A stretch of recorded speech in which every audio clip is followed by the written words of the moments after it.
প্রয়াত সিপিএম এর সাধারণ সম্পাদক সীতারাম ইয়েচুরির প্রথম প্রয়াণ বার্ষিকীতে শ্রদ্ধাঞ্জলি অনুষ্ঠানের আয়োজন করে পার্টির ডুকলি মহকুমা কমিটি। পার্টির মহকুমার হলঘরে আয়োজিত সভায় উপস্থিত ছিলেন পার্টির রাজ্য সম্পাদক মণ্ডলীর সদস্য শঙ্কর প্রসাদ দত্ত, মহকুমা কমিটির সম্পাদক সমর চক্রবর্তী, পার্টির নেতা নবারুণ দেব, ঝর্ণা দাস বৈদ্য, সৃজন দেব, রাজকুমার চৌধুরী, বিপদ বন্ধু ঋষি দাস, পঙ্কজ ঘোষ সহ প্রমুখ। প্রাক্তন বাম নেতা শঙ্কর প্রসাদ দত্ত তিনি সীতারাম ইয়েচুরির প্রথম প্রয়াণ বার্ষিকী উপলক্ষে কি জানালেন শোনাবো। এটা সংশোধনবাদী হয়ে গেছে। সিপিআইএমএল বলতো এটা সামাজিক,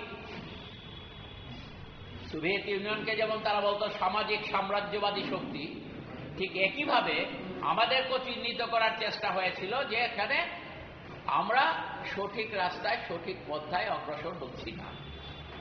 তাহলে বড় পার্টি সোভিয়েত ইউনিয়নের পার্টি কমিউনিস্ট পার্টি, অন্যদিকে চীনের পার্টি সবচেয়ে বেশি জনসংখ্যার দেশ সিপিআইএমএল কে সমর্থন করছে, সোভিয়েত ইউনিয়নের পার্টি সিপিআই কে সমর্থন করছে। আমরা কিন্তু কারোর বিপক্ষে কথা বলতাম না বা কারোর পক্ষ সুনির্দিষ্টভাবে বলতাম না। আমরা সোভিয়েত ইউনিয়নের যে ভালো জিনিস আমরা ভালোকে ভালো বলতাম, আর সোভিয়েত ইউনিয়নের যে ত্রুটি দুর্বলতা সেটাও আমরা আমাদের পার্টির বিভিন্ন ডকুমেন্টে তুলে ধরতাম।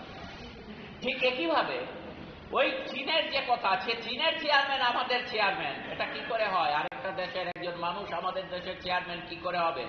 আমরা সেটাকে মানতাম না, বা তাদের যে নীতি নিয়ে তারা চলছিলেন সেটাকে মানতাম না আমরা।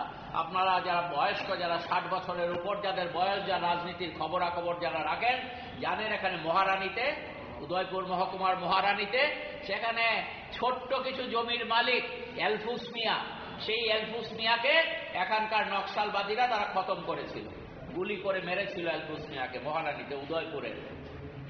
এই খবর, এই উদয়পুরের মহারানীর খবর বেইজিং রেডিও থেকে, অর্থাৎ পিকিং রেডিও থেকে, চীনের রাজধানী পিকিং রেডিও থেকে আপনারা দেখবেন আগরতলা স্টেশনের রেডিও স্টেশনের কাছাকাছি বাংলায় চীনের একটা খবর বলে, সম্ভবত রাত 8:30 আগে 8:30-8টার সময় বলতো।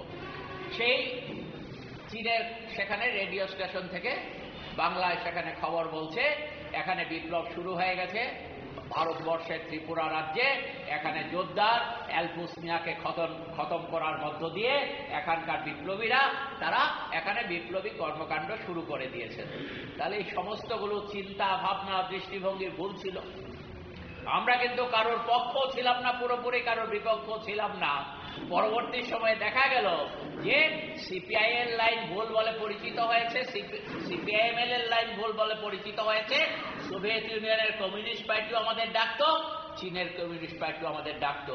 ওই তো আগামী। আপনারা শুনলেন প্রাক্তন সাংসদ বাম নেতা শঙ্কর প্রসাদ দত্তের বক্তব্য।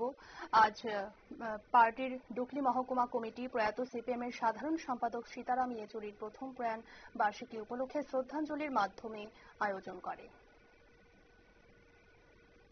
নিয়ে নিচ্ছে ছোট্ট একটি বিজ্ঞাপন বিরতির সঙ্গে থাকুন।